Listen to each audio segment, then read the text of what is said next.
First way is through physical or physiological symptoms: headaches, muscle aches, abdominal distress, constipation, diarrhea, heart palpitations, crying, sensitivity, irritability, angry outbursts, eating too much, eating too little, sleeping too much, sleeping too little, restlessness, panic attacks.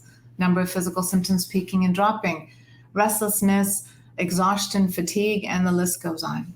Second way things show up in your life is cognitive.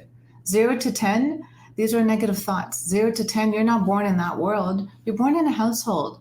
The way mom and dad love each other is love. The way mom and dad fight is conflict resolution.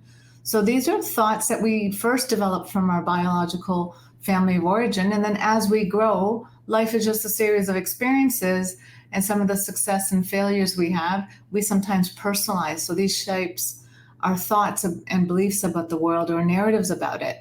I'm not good enough. I'm not smart enough. Men are this way. Women are this way. What relationships look like, what conflict looks like, what avoidance needs to be done. If your dad drinks at the end of the day to cope with stress, that's the way to cope with stress. If mom's a clean freak, cleaning's a value.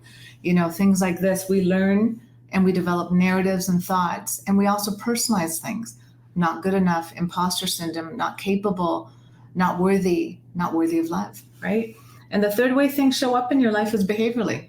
Lifestyle habits. So you got negative, you got unhealthy physical symptoms occurring, you got negative thoughts racing in your head or ruminating over and over. And then how does it show up in your lifestyle? Behaviorally. Eating too much, eating too little, sleeping too much, sleeping too little, alcohol and drugs, none of these guys, we do it here.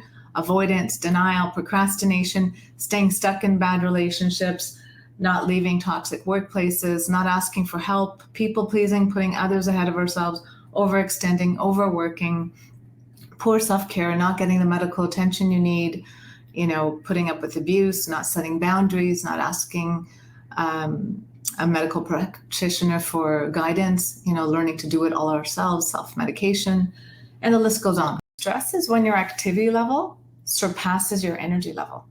I'll repeat that. Stress is when your activity level surpasses your energy level.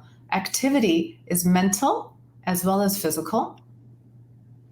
And so we have two. Thank you for saying that, because I think that's easy. That's an easy one to pass by, and it's an easy one to miss. And sometimes people will even gawk at that, Well, I'm not digging ditches, or someone will use that as a self-justification, right? That, I can take on more. It's not like I'm, we think we can, but mentally, like a lot of us sit all day long sometimes, but your mind is constantly active.